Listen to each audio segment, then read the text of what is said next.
Man, I started it before I got the countdown going. Let me get the count.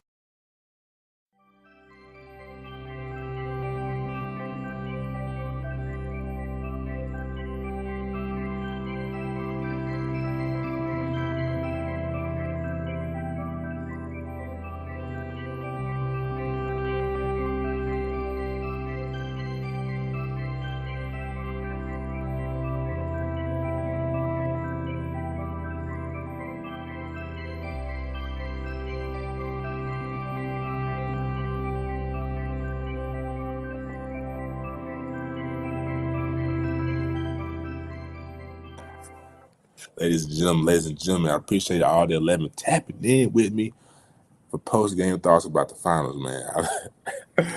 I was just hit my boy, man. I'll see if you want to come live with me. I don't know if you're going to come live with me. But, man, hell of a game. Right. Let me pull up ESPN. I just got done watching it. Obviously, after that first half, I thought Indiana was going to pull it out. I'm saying 111 to 104.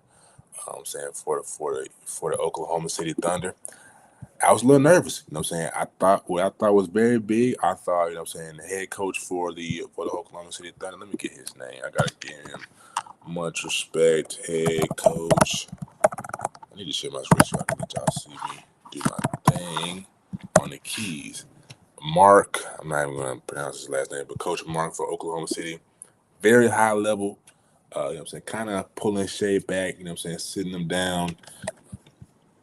And saving him for the fourth quarter, right? Because what I was picking up after game 3 was like, man, he might have put himself in that LeBron James type role. And I mean LeBron James type role, meaning he's having to do so much.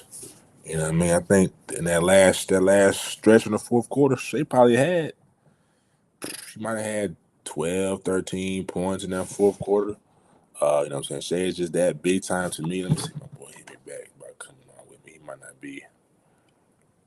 He ain't hit me back yet. But yeah, so kudos to Coach Mark for doing that. But the biggest thing is I thought that in order for Oklahoma City to win this game, they had to have Chet score, I think, 15 or more. Let's look at the stats, break it down. All right. So Chet had, what is he at? He had 14. He's been scoring like 12 to 14 points past couple of games, but you know what I'm saying? Shea finished with 35. As long as Shea hits that benchmark of 35 points, you know what I'm saying, Oklahoma City will be fine. But what's big was Alex Caruso off the bench, 20 points plus or minus efficiency, plus 14, 7 for 9 from the field, 1 for 2 from the 3. That is very, very big. I like to see some more production from Luke Dort. I know he's plus 3, plus or minus, but 2 shots, that ain't gonna cut it, fam. That's not gonna cut it. Get active in the comments. I'm gonna try to put my YouTube up. I'm trying to, you know what I'm saying, feed y'all the information. So just bear with me.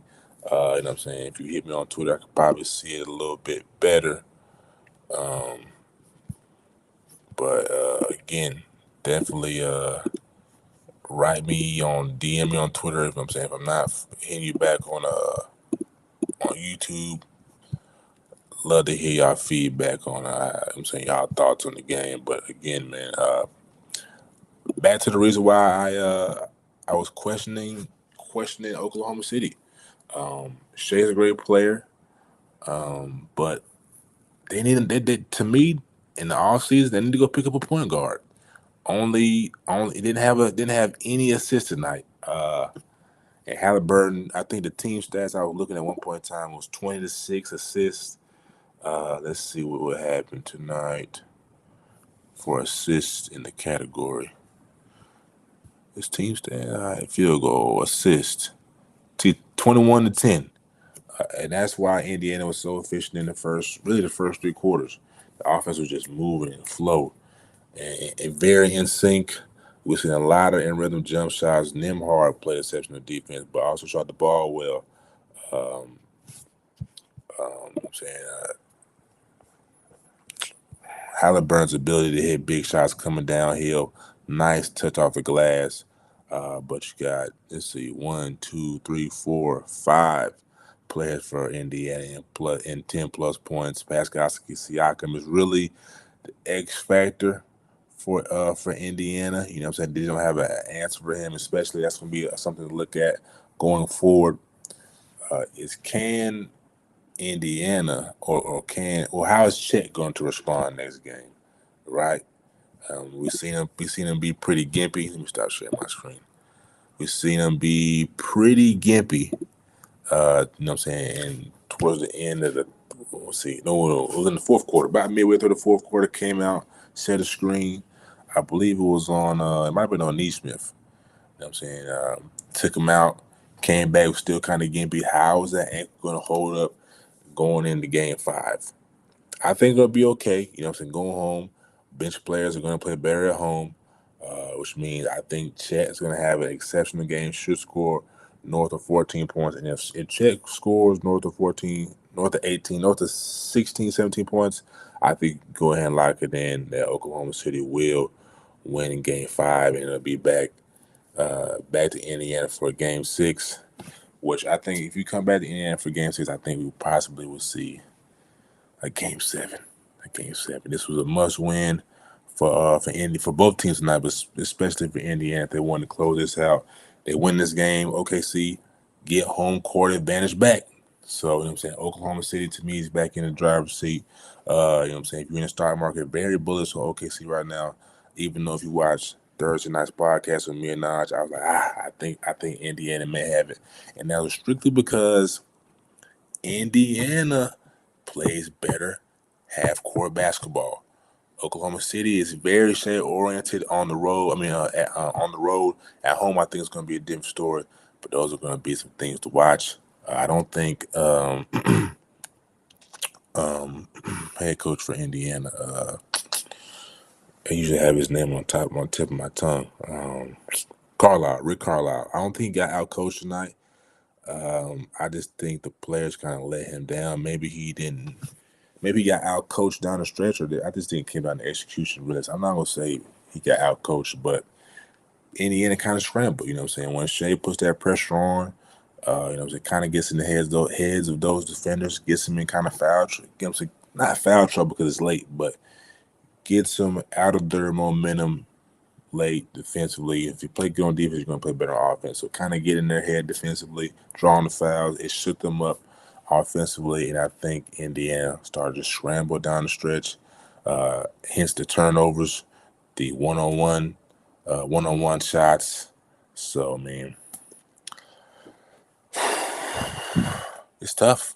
It's going to be tough, but in order for Indiana to turn this thing around for game 5, they're going to have to remain calm and just continue to play team basketball. Come down, move the ball around like you were doing. The Tyrese Halliburton set up shots for his team. If you saw, you know, he had a lot of high-level passes, skip passes about 20 feet beyond, hitting right in the shooting pocket.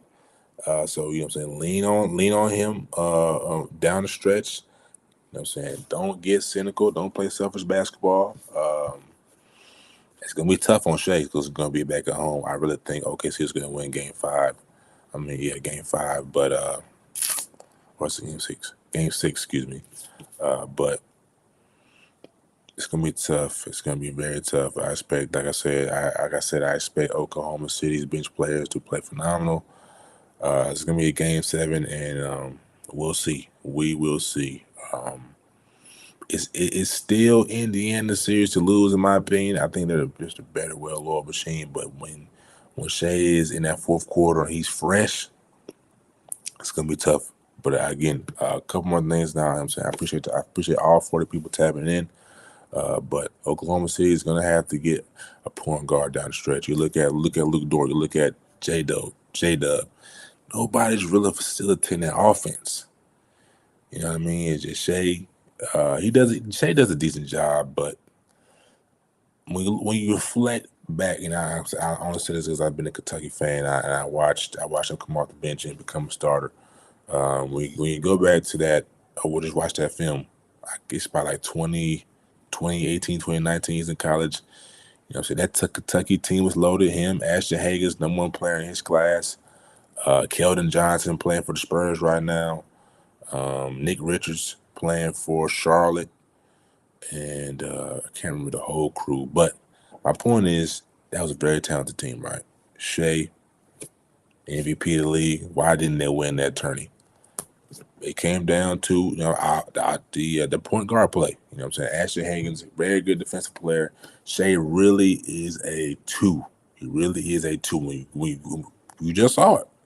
Assassin executed down the stretch, getting his team in position by making buckets. And Oklahoma City, you see the team is a very good defensive team. That's why I say when Indiana doesn't play team basketball, they're easy to get flustered, easy to not turn, easy to turn over, especially when Tyrese Halliburton in run the show. They're easy to fluster them and get turnovers because OKC, just like Indiana, is so long and they're scrappy and they're young. They're going to give a lot of energy on the defensive end. So that's what keeps them in the game when Indiana sells for shots. But back to my point, Oklahoma City is going to need a point guard moving forward, or teams are going to adjust just as I see it, and I'm sure some of y'all see it. Coaches and GMs are going to see the same thing, and that's going to be something to watch moving forward. But let's see if my brother wants to come on. If he doesn't want to come on, then all right, man. Like I said, man, if I didn't get to your comments on YouTube, definitely get me in the DMs or on just comment under the post on Twitter or hit me up say on Instagram if that's where you saw the link. I'm saying give me y'all feedback. I love to go back and forth with y'all. Not go back and forth, but this, you know what I'm saying, have a spirited debate if we split hairs. But appreciate y'all tuning in. I plan on doing a lot more of these more often after college, NBA. You know what I'm saying, definitely we'll see y'all Monday. Even though we got a football podcast, we'll see how that kind of goes. We may have to just do a little double up.